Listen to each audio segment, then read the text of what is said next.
Las doctrinas de la gracia no conducen a pecar, porque el pecado no se enseñoreará de vosotros, pues no estáis bajo la ley, sino bajo la gracia. ¿Qué, pues?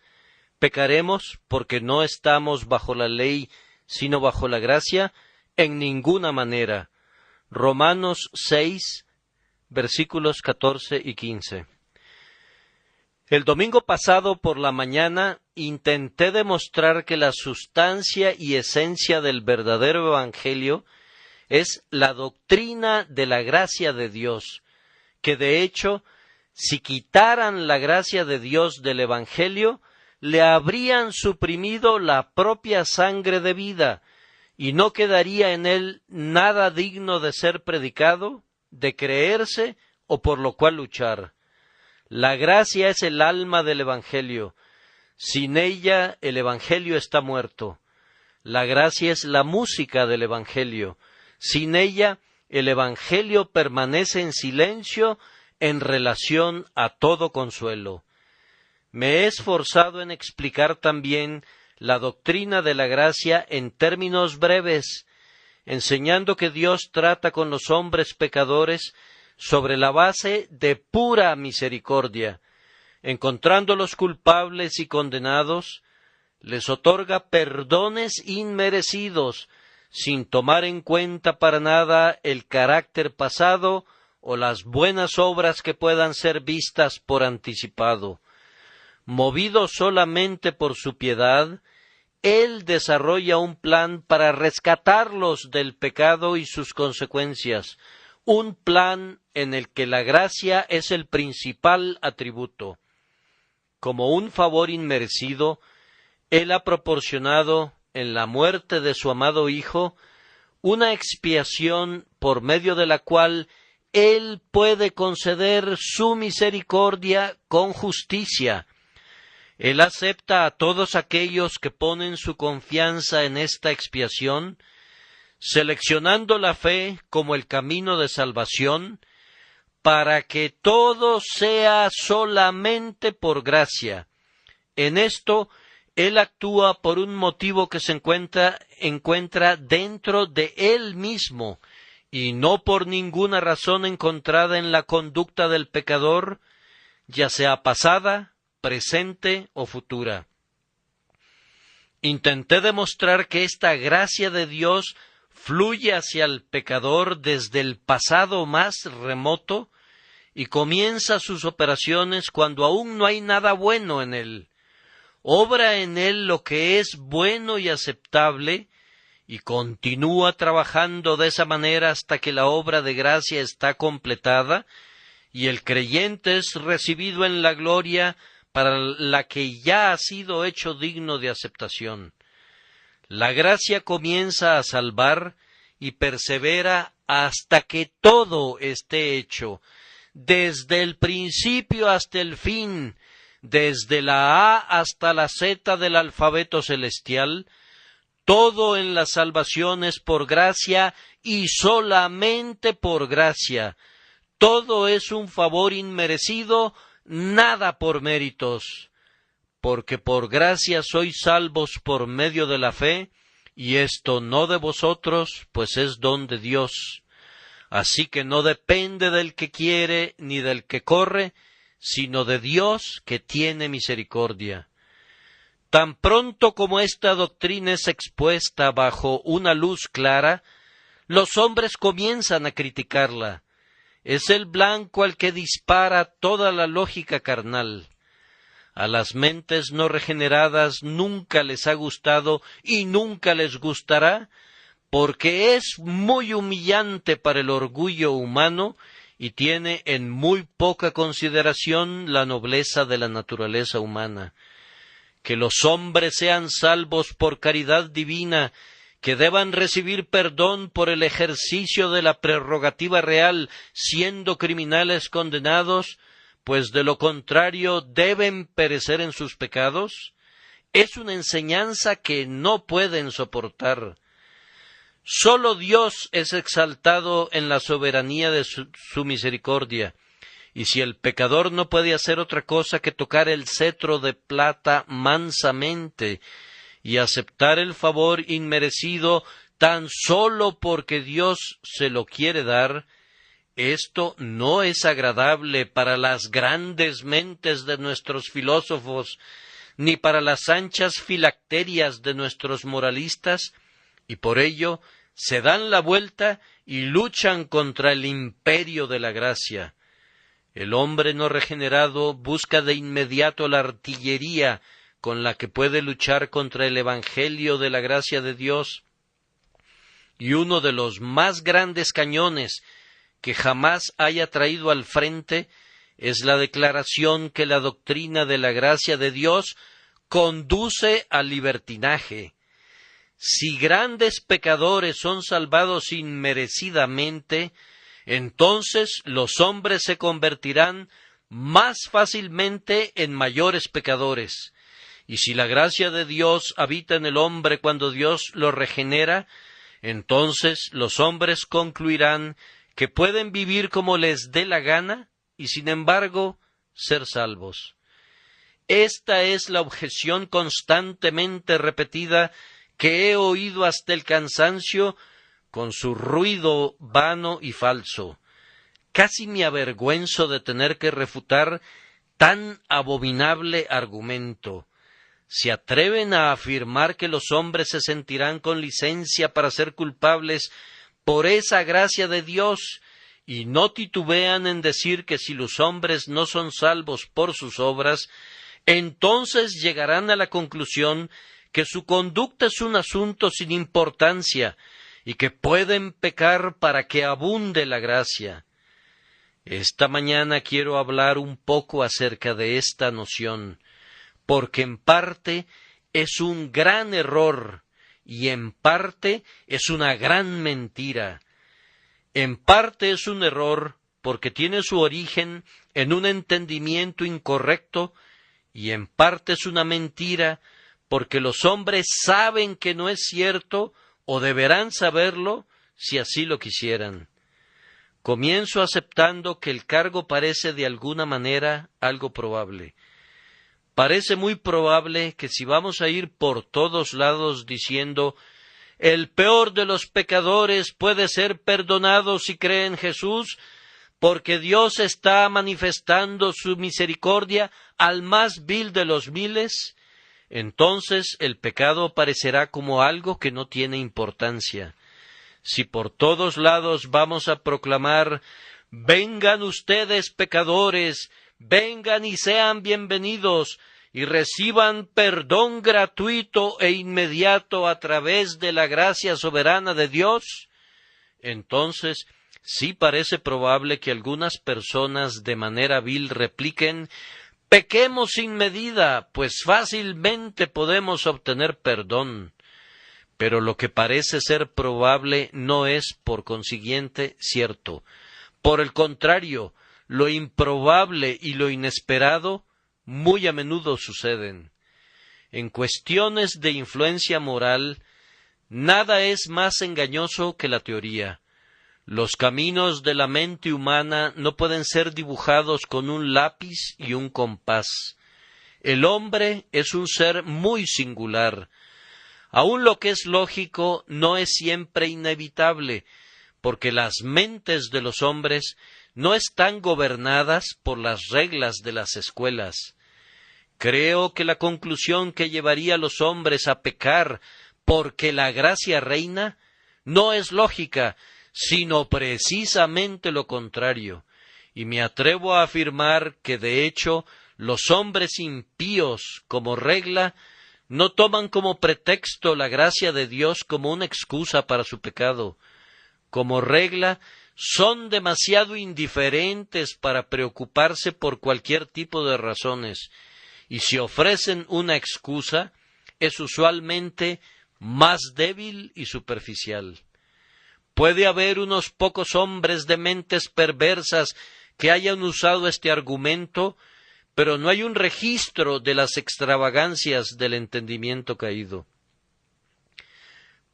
Perspicazmente sospecho que en esos casos en los que tal razonamiento se ha sugerido fue un mero pretexto, y de ninguna manera una excusa que dejara satisfecha a la propia conciencia del pecador.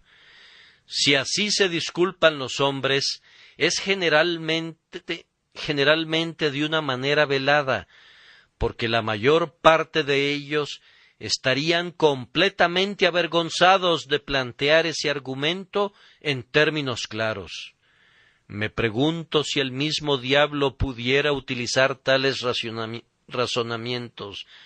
Dios es misericordioso, por consiguiente seamos más pecadores. Es una conclusión tan diabólica que no me gusta culpar a mis semejantes por eso, aunque nuestros oponentes moralistas no titubean en degradarlos así a ellos. Seguramente ningún ser inteligente puede persuadirse realmente que la bondad de Dios es una razón para ofenderlo más que nunca. La locura moral produce extraños razonamientos, pero es mi convicción solemne que los hombres muy raramente consideran en la práctica que la gracia de Dios es un motivo para pecar. Lo que parece tan probable a primera vista deja de serlo cuando llegamos a considerarlo. He admitido que unos cuantos seres humanos han tornado la gracia de Dios en libertinaje, pero confío en que nadie argumente alguna vez contra cualquier doctrina al solo considerar el uso perverso que de ella haga la gente más baja.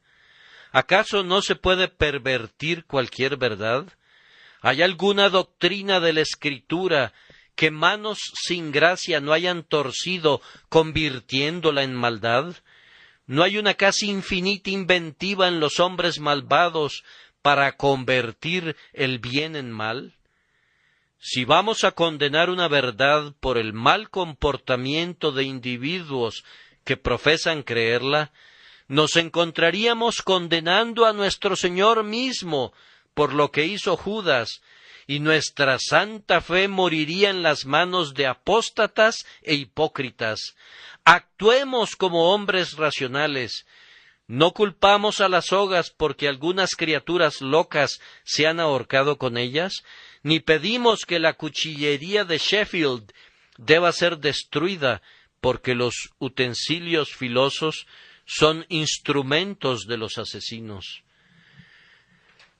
Puede parecer probable que la doctrina de la gracia inmerecida se convierta en una licencia para pecar, pero una mejor familiaridad con el curioso trabajo de la mente humana corrige esa noción. Caída como está la naturaleza humana, sigue siendo humana, y por consiguiente no toma benévolamente ciertas formas del mal, tales como por ejemplo la ingratitud. Casi no es humano multiplicar agravios sobre quienes nos otorgan continuos beneficios. El caso me recuerda la historia de media docena de muchachos que tenían padres muy severos, que acostumbraban a azotarlos hasta dejarlos medio muertos. Otro muchacho que estaba con ellos, el cual era amado tiernamente por sus padres, y se lo demostraban. Estos jóvenes muchachos se reunieron para tener un consejo de guerra para robar un huerto. Todos estaban ansiosos de poner manos a la obra, excepto el joven favorecido por sus padres, al que no le gustó la propuesta. Uno de ellos exclamó: «Tú no tienes por qué tener miedo. Si nuestros padres nos atrapan en este trabajo, nos dejarán medio muertos, pero tu padre no pondrá una mano sobre ti». El jovencito respondió: «¿Y piensan ustedes que por ser mi padre bueno conmigo, yo por eso haré algo malo y lo afligiré con mi actitud? No le haré nada de eso a mi padre amado. Es tan bueno conmigo que no quiero contrariarlo». Parecería que el argumento de ese grupo de muchachos no fue avasalladoramente convincente para este compañero. La conclusión opuesta era completamente lógica y evidentemente llevaba un peso en ella. Si Dios es bueno con quienes no lo merecen, algunos hombres se entregarán al pecado, pero hay otros de un orden más noble a quienes la bondad de Dios los guía al arrepentimiento.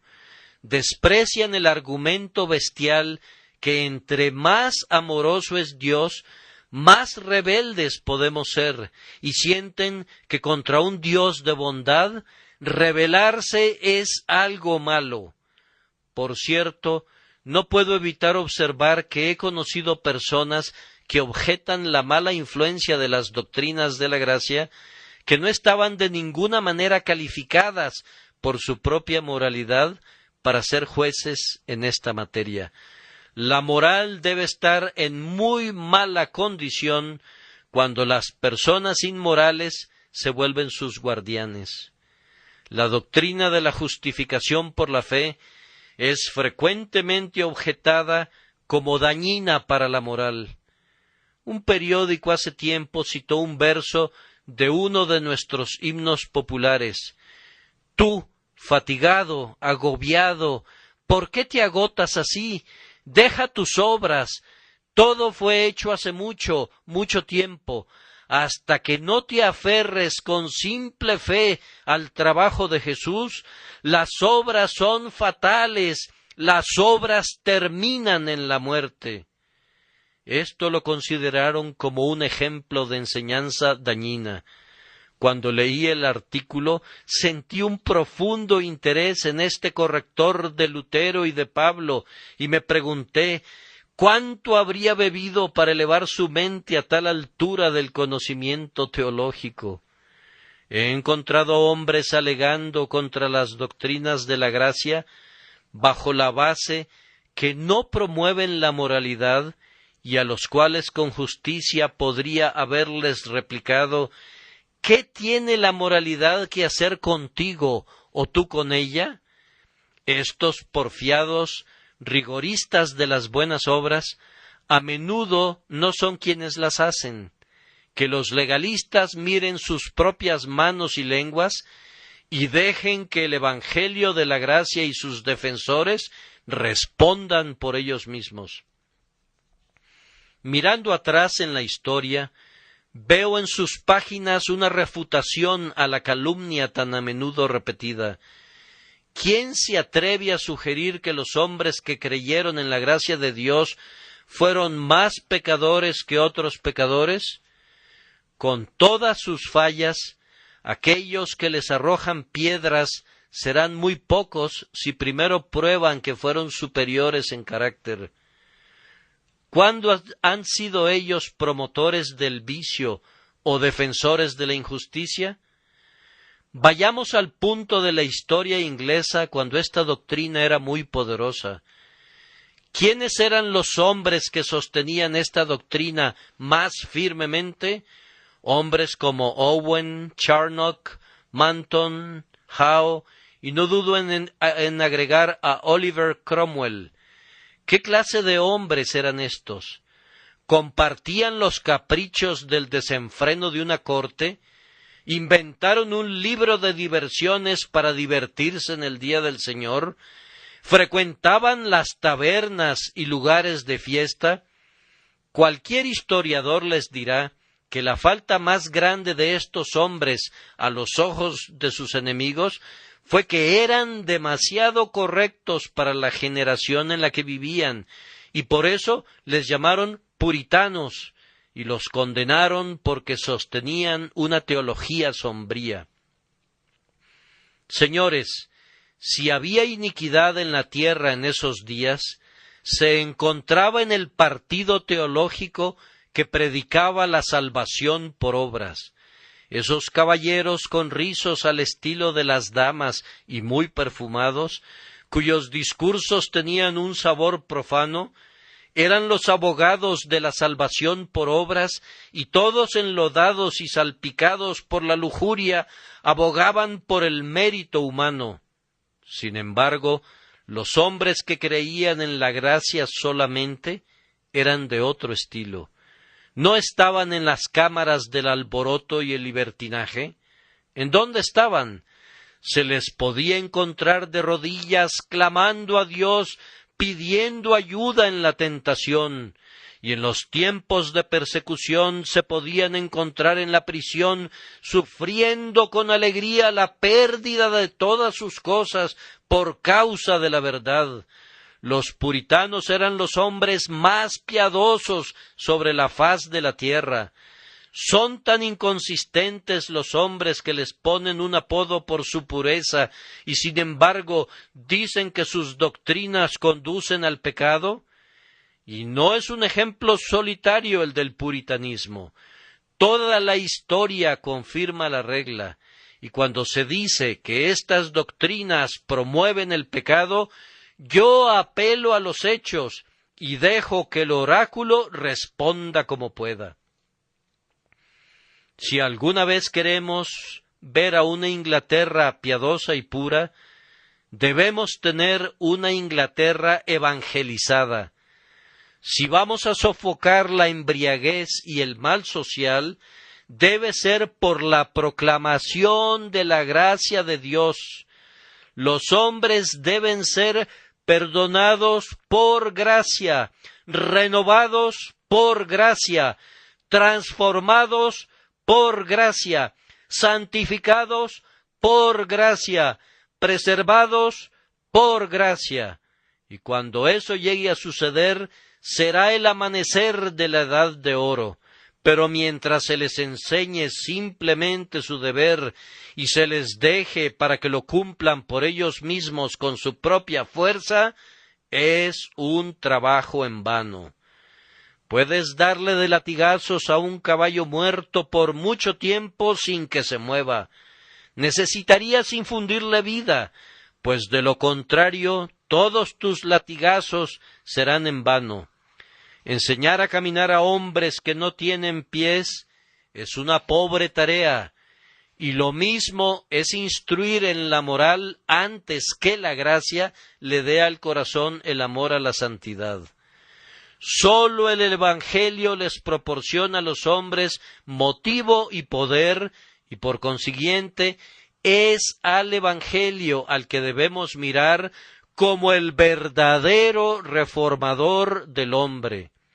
Lucharé esta mañana contra la objeción que tenemos enfrente conforme se me dé fuerza. La doctrina de la gracia, todo el plan de salvación por la gracia, alienta en grado sumo a la santidad. Cada vez que se nos hace la pregunta, ¿pecaremos porque no estamos bajo la ley, sino bajo la gracia?, nos ayudará a responder, Dios no lo quiera. Esto quiero exponerlo a la clara luz del sol. Quiero llamar la atención de ustedes a unos 6 o 7 puntos. Primero, ustedes verán que el Evangelio de la gracia de Dios promueve la santidad real en los hombres, haciéndoles recordar que la salvación que trae es salvación del poder del pecado. Cuando predicamos salvación a los hombres más viles, algunos suponen que queremos decir una simple liberación del infierno y una entrada al cielo.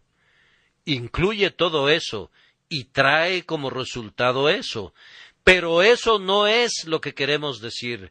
Lo que queremos decir por salvación es esto: liberar del amor al pecado, rescatar del hábito del pecado, hacer libre del deseo del pecado. Ahora escuchen, si así es, si esa bendición de la liberación del pecado es el don de la gracia divina, ¿de qué manera ese don o su distribución inmerecida pueden producir pecado? No veo tal peligro. Por el contrario, Le digo al hombre que proclama una promesa gratuita de victoria sobre el pecado: apresúrate, ve de arriba a abajo a través del mundo y dile a los más viles de los hombres que Dios, por su misericordia, está dispuesto a liberarlos del amor al pecado y convertirlos en nuevas criaturas. Supongamos que la salvación que predicamos es esta. Ustedes que han vivido vías impías y malvadas pueden disfrutar de sus pecados y sin embargo escapar al castigo. Eso sí sería seguramente malvado.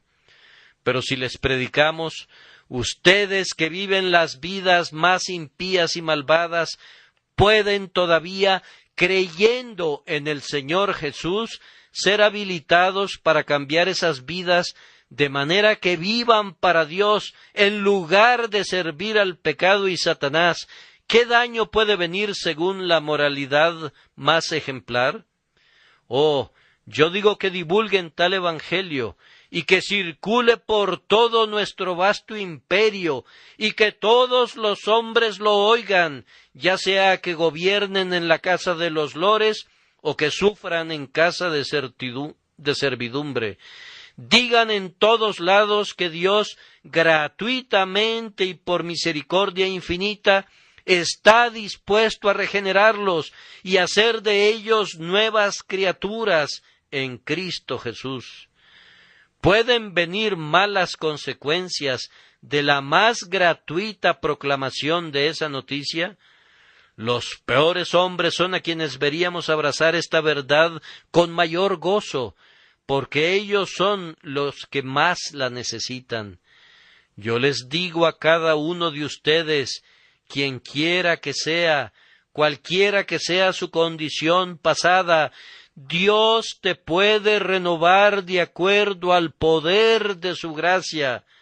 Así que, ustedes que son para Él como huesos muertos y secos, pueden ser revividos por su Espíritu. Esa renovación se verá en pensamientos santos y palabras puras y actos rectos para la gloria de Dios. Él está preparado con grande amor para obrar todas estas cosas en todos los que creen. ¿Por qué debería enojarse alguien por esta afirmación? ¿Qué daño puede derivarse de ella? Desafío al más astuto adversario a objetar, sobre la base de la moralidad, que Dios dé a los hombres nuevos corazones y espíritus rectos si así le place. Segundo, que no se olvide, en efecto, que el principio del amor ha demostrado poseer un gran poder sobre los hombres. En la infancia de la historia, las naciones soñaban que podían frenar el crimen por medio de la severidad y descansaban en fieros castigos. Pero la experiencia corrige el error. Nuestros antepasados temían a la falsificación, que es un fraude preocupante e interfiere con la confianza que debe existir entre las personas. Simplemente hicieron a la falsificación una ofensa de pena capital. ¡Ay! ¡Cuántos asesinatos fueron cometidos por esa ley! Sin embargo, el uso constante del cadalso nunca fue suficiente para desarraigar el crimen. Muchos delitos han sido creados y multiplicados por su correspondiente castigo que tenía la intención de suprimirlos. Algunos delitos casi han desaparecido cuando la pena contra ellos ha sido aligerada. Es un hecho notable en lo que respecta al ser humano que si se le prohíbe hacer alguna cosa, inmediatamente suspira por hacerla, aunque nunca antes haya pensado en hacerla. La ley ordena la obediencia, pero no la promueve. A menudo crea desobediencia, y se ha sabido que un castigo excesivo provoca el delito. La ley falla, pero el amor gana. El amor en cualquier caso hace que el pecado sea vergonzoso. Si alguno roba a otro, eso es suficientemente malo. Pero supongamos que un hombre roba a su amigo que lo ha ayudado a menudo cuando ha tenido necesidad. Todos dirían que su crimen es de lo más horrendo. El amor marca el pecado en la frente con un hierro al rojo vivo. Si un hombre mata a un enemigo, el delito sería penoso. Pero si le quita la vida a su padre, a quien le debe su vida, o a su madre, en cuyos pechos fue criado en la infancia, entonces todos clamarían contra ese monstruo. A la luz del amor, el pecado es visto como excesivamente pecaminoso. Y esto no es todo. El amor tiene un gran poder que nos fuerza a la más alta forma de la virtud. Trabajos a los que un hombre no podría ser obligado con base en la ley son hechos con alegría por amor. ¿Acaso nuestros valientes marinos tripularían el bote salvavidas para obedecer una ley del Parlamento? No, con indignación se rebelarían por ser forzados a arriesgar sus vidas, pero lo harán gratuitamente para salvar a sus semejantes. Recuerden ese texto del apóstol. Ciertamente apenas morirá alguno por un justo. Con todo, dice, pudiera ser que alguno osara morir por el bueno. La bondad gana al corazón y uno está listo para morir por el bueno y generoso. Miren cómo los hombres han ofrendado sus vidas por los grandes líderes. Se convirtió en una frase inmortal aquella del soldado francés herido. Cuando el cirujano cortó profundamente buscando la bala, el paciente exclamó: «Un poco más abajo y tocará al emperador», queriendo decir que el nombre del emperador estaba grabado en su corazón. En varias ocasiones notables, los hombres se han arrojado en las fauces de la muerte para salvar al líder amado. Por el deber se defiende una fortificación, pero el amor arroja el cuerpo en el camino de la bala mortal. ¿Quién pensaría en sacrificar su vida por causa de la ley? Sólo el amor no considera la vida tan preciosa como el servicio al amado. El amor a Jesús crea un heroísmo del que la ley no sabe nada. Toda la historia de la Iglesia de Cristo, cuando ha sido fiel a su Señor, es una prueba de esto. La bondad también, trabajando por la ley del amor, ha cambiado frecuentemente al más indigno y en ello ha probado que no es un factor de mal. A menudo hemos oído la historia del soldado que había sido degradado a los niveles más bajos y azotado y encarcelado, y sin embargo se embriagaba y se comportaba mal. El oficial comandante se dijo un día: «He intentado casi todo con este hombre y no puedo hacer nada con él. Intentaré otra cosa más». Cuando le fue llevado a su presencia, el oficial se dirigió a él y dijo: «Tú pareces incorregible. Hemos intentado todo contigo. No parece que haya esperanza de cambio en tu infame conducta. Estoy determinado a comprobar si otro plan puede tener algún efecto. Aunque mereces azotes y una larga prisión, te perdonaré gratuitamente». El hombre se conmovió grandemente por el perdón inesperado e inmerecido y se convirtió en un buen soldado. La historia lleva la verdad en su frente. Todos vemos que probablemente así debía terminar. Las anécdotas son tan buen argumento que voy a decir otra. Un borracho se despertó una mañana de su embriaguez, con su ropa puesta, tal como se había desplomado en la cama la noche anterior. Vio a su única pequeña, su hija Milly, haciéndole el desayuno. Despabilándose, le dijo: «Milly, ¿por qué permaneces conmigo?». Ella le respondió: «Porque eres mi padre y porque te amo».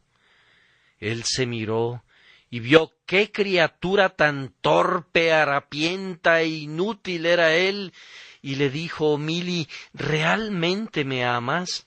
La niña exclamó: Sí, padre, te amo, y nunca te dejaré, porque al morir mamá me dijo: Mili, quédate con tu papá y siempre ora por él, y uno de estos días dejará la bebida y será un buen padre para ti. Por eso nunca te dejaré. Es maravilloso si agrego, como sucedió en la historia, que el padre de Mili dejó la bebida y se convirtió en un hombre cristiano. Hubiera sido más asombroso si no lo hubiera hecho.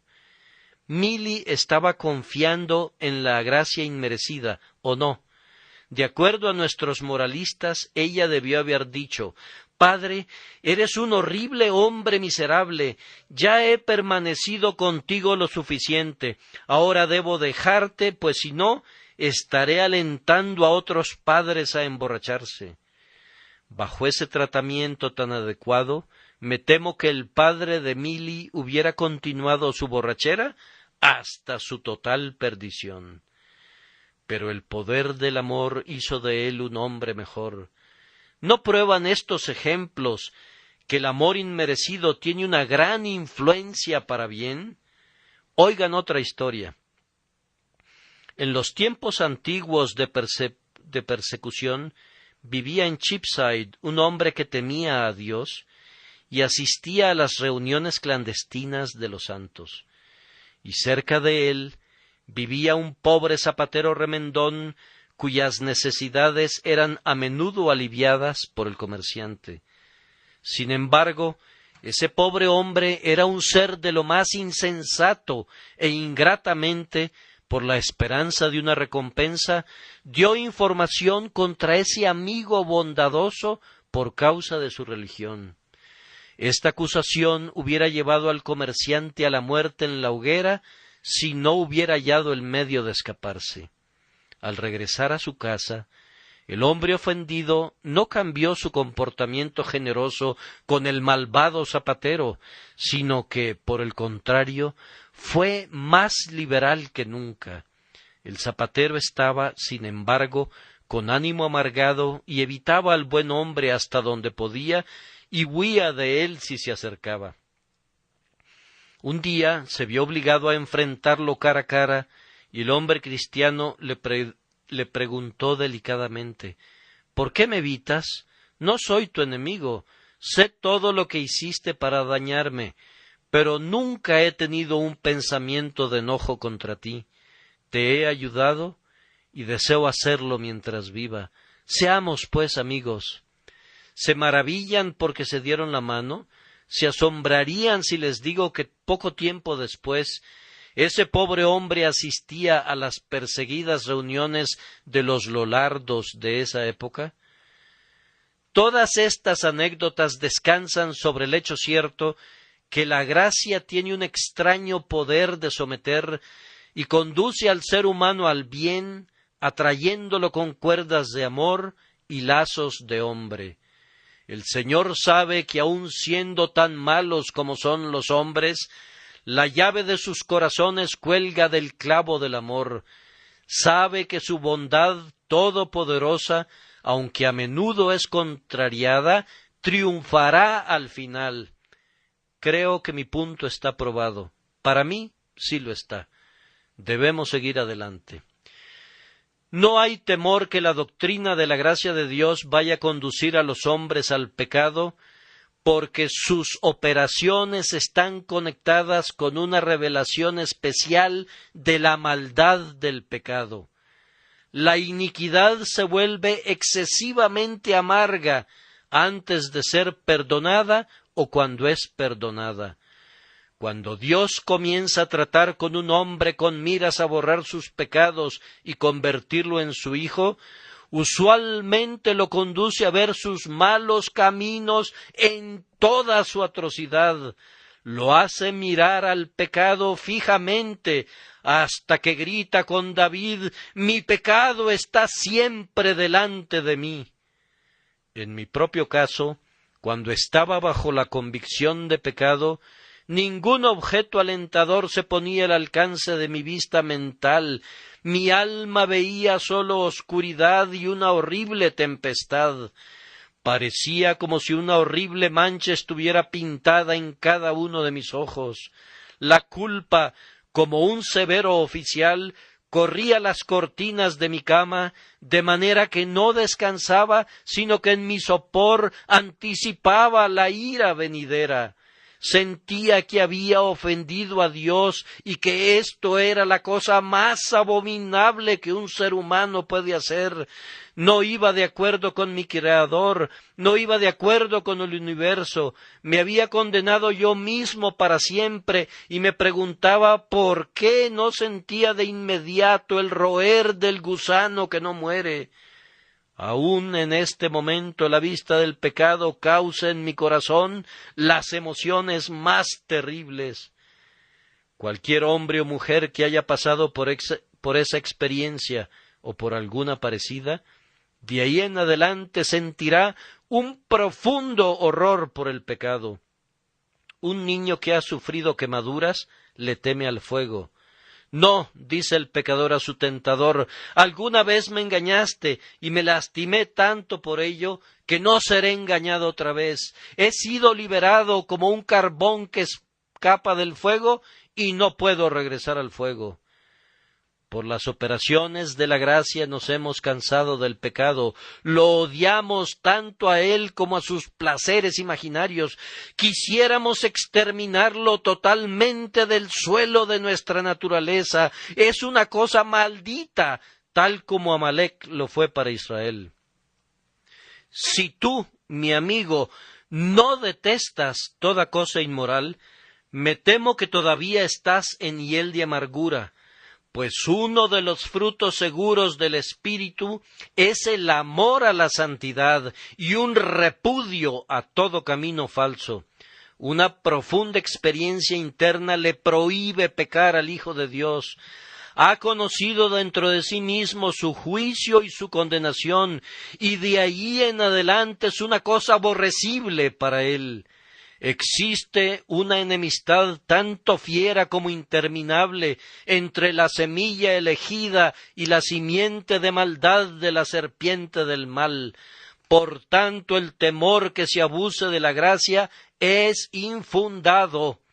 Recuerden también que no solamente el hombre perdonado se opone contra el pecado por un proceso de convicción, sino que todo hombre que prueba la gracia salvadora de Dios es hecho una nueva criatura en Cristo Jesús.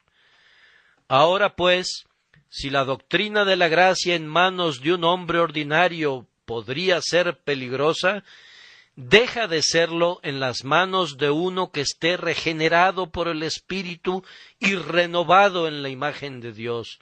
El Espíritu Santo viene sobre el elegido y lo transforma. Su ignorancia es suprimida, sus afectos cambiados, su entendimiento es iluminado, su voluntad es sometida, sus deseos refinados, su vida es cambiada. De hecho, él es como un recién nacido, para quien todas las cosas se han hecho nuevas. Este cambio es comparado en la Escritura con la resurrección de los muertos, con una creación y con un nuevo nacimiento. Esto ocurre en todo hombre que llega a ser partícipe de la gracia inmerecida de Dios. Os es necesario nacer de nuevo, dijo Cristo a Nicodemo, y los hombres que han hallado gracia vuelven a nacer. Alguien dijo el otro día, si creyera que soy salvo por toda la eternidad, viviría en el pecado. Tal vez tú vivirías así, pero si fueras renovado en tu corazón, no vivirías en él. Pero, dice alguien, si creyera que Dios me amó aún antes de la fundación del mundo y que por consiguiente voy a ser salvo, me lanzaría de lleno al pecado. Tal vez tú y el diablo lo harían, pero los hijos regenerados de Dios no son de naturaleza tan baja Para ellos, la abundante gracia del Padre es un lazo de rectitud que ellos nunca pensarían en romper. Ellos sienten las dulces restricciones de la sagrada gratitud y desean perfeccionar la santidad en el temor del Señor. Todos los seres viven de acuerdo a su naturaleza, y el hombre regenerado ejercita los santos instintos de su mente renovada, clamando por la santidad, combatiendo en contra del pecado, esforzándose para ser puro en todas las cosas. El hombre regenerado pone toda su fuerza hacia lo que es puro y perfecto. Un corazón nuevo hace toda la diferencia. Una vez dada una naturaleza nueva, entonces todas las inclinaciones corren por un camino diferente, y las bendiciones del omnipotente amor ya no implican peligro, sino que sugieren las aspiraciones más altas. Una de las principales certidumbres para la santidad del perdonado se halla en la manera de la purificación por la expiación. La sangre de Jesús santifica tanto como perdona.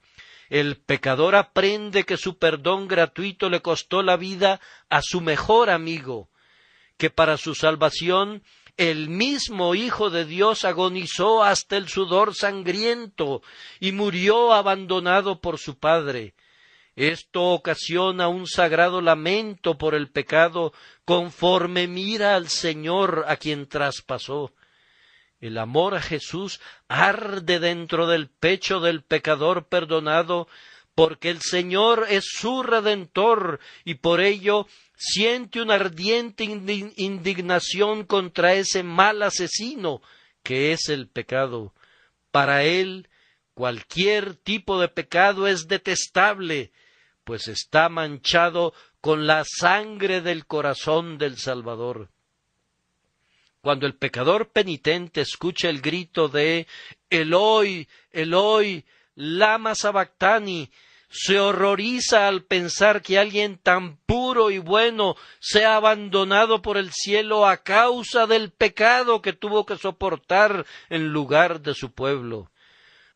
Por la muerte de Jesús, la mente llega a la conclusión que el pecado es excesivamente pecaminoso a la vista del Señor, pues si la justicia eterna no tuvo piedad ni aun del bienamado Jesús cuando se le imputó a él, ¿cuánta menos piedad tendrá con los hombres culpables? Debe ser una cosa indeciblemente plena de veneno la que pudo hacer sufrir tan terriblemente al Inmaculado Jesús. No se puede imaginar nada que pueda tener un poder mayor para las almas que han hallado gracia que la visión de un Salvador crucificado denunciando el pecado a través de todas sus heridas y por cada gota de sangre que derrama. ¿Qué? ¿Vivir en el pecado que asesinó a Jesús? ¿Encontrar placer en eso que ocasionó su muerte? ¿Tomar a la ligera lo que ocasionó que su gloria cayera en el polvo? ¡Imposible! Así pueden ver que los dones de la gracia inmerecida, cuando son entregados por una mano traspasada, nunca es posible que sugieran autoindulgencia en el pecado, sino todo lo contrario. Sexto, un hombre que llega a participar en la gracia divina y recibe la nueva naturaleza, de ahí en adelante siempre es un participante de las ayudas diarias del Espíritu Santo de Dios. Dios, el Espíritu Santo, se digna habitar en el pecho de cada hombre a quien Dios ha salvado por su gracia. ¿No es ese un maravilloso medio de santificación? ¿Por qué otro proceso pueden ser mejor protegidos los hombres del pecado, sino teniendo al propio Espíritu Santo habitando como un guardián dentro de sus corazones? El Espíritu siempre bendito conduce a los creyentes a orar mucho Y qué poder de santidad se encuentra en el Hijo de la Gracia al hablar con el Padre Celestial. El hombre tentado vuela a su habitación, le revela a Dios su aflicción, mira las heridas que fluyen de su Redentor y sale fortalecido para resistir a la tentación. También la palabra divina, con sus preceptos y promesas, es una fuente de santificación que nunca falla. Si no fuera porque todos los días nos sumergimos en la sagrada fuente del poder eterno, pronto estaríamos débiles e irresolutos. Pero la comunión con Dios nos renueva para nuestra vigorosa ofensiva contra el pecado. ¿Cómo es posible que las doctrinas de la gracia sugieran pecar al hombre que constantemente se acerca a Dios? El hombre regenerado también es frecuentemente avivado en su conciencia, de manera que cosas que antes no le parecían pecaminosas son vistas bajo una luz más clara y consecuentemente ahora son condenadas. Yo sé que hoy ciertos asuntos son pecados para mí y que no lo parecían hace 10 años. Confío que mi juicio se ha liberado más y más de la ceguera del pecado. La conciencia natural es insensible y dura, pero la conciencia que ha hallado la gracia se torna más y más tierna hasta que llega a ser tan sensible como una herida abierta. Quien tiene mayor gracia está más consciente de su necesidad de mayor gracia. Los que poseen la gracia a menudo tienen miedo de poner un pie delante del otro por miedo de hacer algo malo. ¿No han sentido ese miedo santo, esta precaución sagrada? Es por este medio que el Espíritu Santo te impide que cambies tu libertad cristiana por el libertinaje, o que te atrevas a hacer de la gracia de Dios un argumento a favor de la insensatez. Entonces, además de esto, el buen Espíritu nos guía a una elevada y santa comunión con Dios, y yo desafío al hombre a que viva en el monte con Dios y después baje para pecar como los hombres del mundo. Si tú has caminado sobre el piso del palacio de la gloria y has visto al Rey en su belleza hasta que la luz de su rostro se ha convertido en tu cielo, no puedes estar contento con la tristeza y tinieblas de las tiendas de la maldad. Mentir, engañar, fingir, como lo hacen los malvados, ya no te parecerá bien. Tú eres de otra raza y tu conversación está por encima de ellos. Tu manera de hablar te descubre. Si en verdad habitas con Dios, el perfume de los palacios de marfil te cubrirá, y los hombres sabrán que tú has estado en otros lugares diferentes a los de ellos.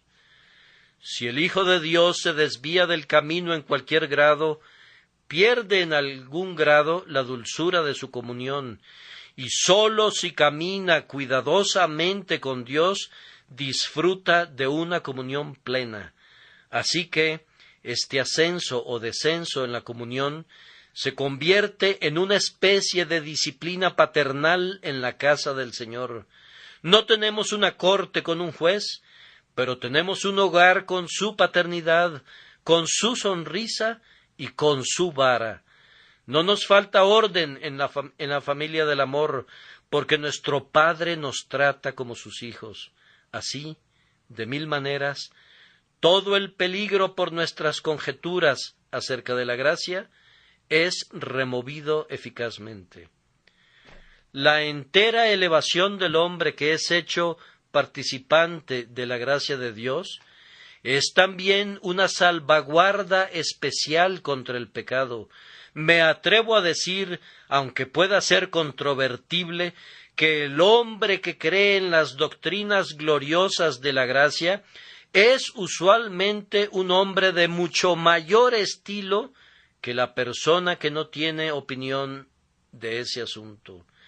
¿En qué piensa la mayoría de los hombres? En la comida, en la renta de su casa y en el vestido. Pero los hombres que consideran las doctrinas del Evangelio meditan en el eterno pacto, la predestinación, el amor inmutable, el llamamiento eficaz, Dios en Cristo Jesús, la obra del Espíritu, la justificación, la santificación, la adopción y otros temas igualmente nobles. ¡Oh, qué refrescante es ver simplemente el catálogo de esas grandiosas verdades! Otros parecen niños jugando con montoncitos de arena en la playa, pero el creyente en la gracia inmerecida camina entre colinas y montañas. Los temas del pensamiento se alzan imponentes alrededor de él, como Alpes sobre Alpes. La estatura mental del hombre se eleva con sus entornos y se convierte en un hombre prudente en comunión con lo sublime. No es de poca importancia esto para una cosa tan dispuesta a envilecerse como es el intelecto humano promedio. En relación a la liberación de bajos vicios y anhelos degradantes, esta doctrina debe ser promovida y será de mucha ayuda. La irreflexión es la madre prolífica de la perversidad. Es un signo esperanzador cuando las mentes comienzan a discurrir entre verdades sublimes. El hombre que ha sido enseñado por Dios para pensar no estará tan preparado para pecar como el ser cuya mente está enterrada bajo su carne.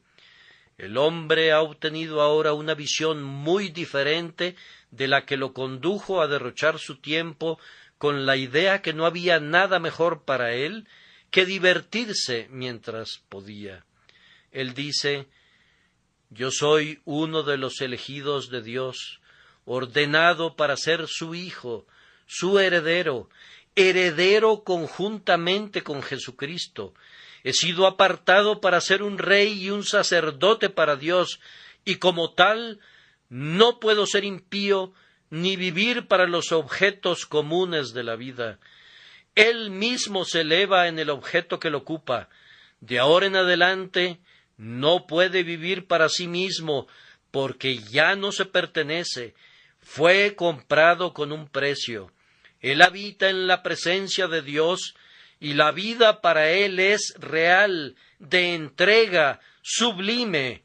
No se preocupa en juntar a duras penas el oro con el rastrillo de estiércol del codicioso, porque es inmortal y debe necesariamente buscar ganancias eternas. Siente que ha nacido para propósitos divinos y pregunta: «Señor, ¿qué quieres que yo haga?». Siente que Dios lo ha amado para que su amor pueda fluir también hacia otros. La elección de cualquier hombre por Dios tiene una interrelación con todos. Elige a José para que una familia completa, una nación completa, más aún el mundo entero, puedan ser preservados con vida cuando el hambre ha quebrantado el sustento del pan. Somos cada uno como una lámpara encendida para que pueda brillar en la oscuridad e iluminar otras lámparas. Las nuevas esperanzas llegan agolpándose en el hombre que es salvo por gracia. Su espíritu inmortal goza de atisbos de lo que no tiene fin. Como Dios lo ha amado en el tiempo, él cree que ese mismo amor lo va a bendecir en la eternidad. Sabe que su Redentor vive y que al fin él lo mirará. Por ello no teme al futuro. Aún aquí abajo él comienza a cantar los himnos de los ángeles, porque su espíritu vislumbra desde lejos el amanecer de la gloria que todavía se ha de manifestar. Así, con corazón gozoso y paso ligero, va adelante al futuro desconocido tan alegremente como a una fiesta de bodas. Hay aquí un pecador culpable, alguien que no tenga ningún mérito, ni derecho a algún tipo de misericordia. ¿Hay aquí alguno deseoso de ser salvo por la gracia inmerecida de Dios por medio de la fe en Jesucristo? Entonces, déjame decirte, pecador, no hay ninguna palabra en el libro de Dios en contra tuya, ni una línea ni sílaba, sino que todo es a favor tuyo. Palabra fiel y digna de ser recibida por todos, que Cristo Jesús vino al mundo para salvar a los pecadores, aun al peor de ellos. Jesús vino al mundo para salvarte a ti. Tan solo confía en Él y descansa en Él. Te voy a decir algo que te hará ir a buscar a Cristo de inmediato, y es el pensamiento de su amor asombroso. Un hijo libertino había sido una gran aflicción para su padre. Le había robado y avergonzado, y por último terminó provocando que sus cabellos grises se fueran con tristeza a la tumba. Era un miserable.